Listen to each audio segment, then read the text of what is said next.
CaixaBankek babesten du. Kaixo, Kaixo! Laura, entzun galdera bat. Zuk ba aldakizu zerk ezberdintzen gaituen animalietatik.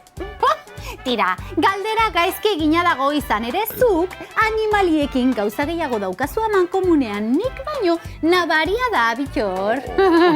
Joi, egia esan ez dakit zeri buruz ari zaren. Berdin du. Zergatik galdetu didazu? Entzun denok!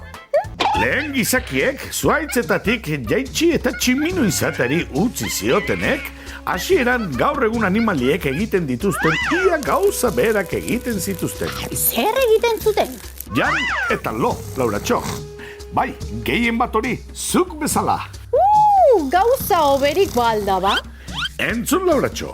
Urten mordo bat pasatu ostean, gizakiako bazuloetan lehen marrazkiak egiten hasi zen.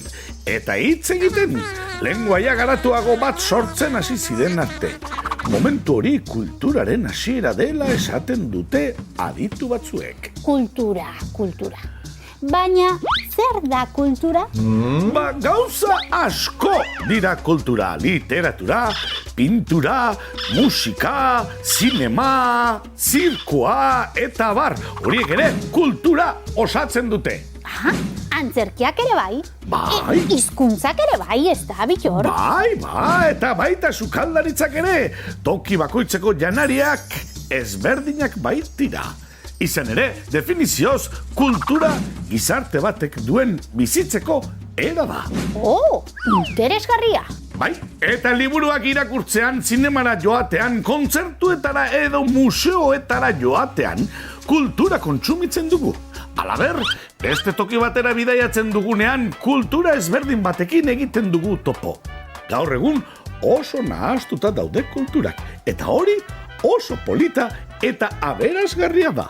Aizu, Bittor, oso interesgarria da kontatu duzun hau. Bai. Ez nuke inoiz pentsatuko kobazuloetako marrazkiak kulturaren parte zirenik.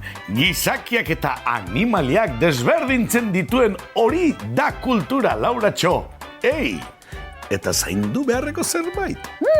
Aizue, zaindu dezagun guztion artean. Hori da!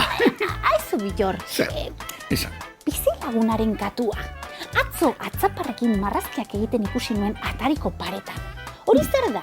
Kultura edo katultura?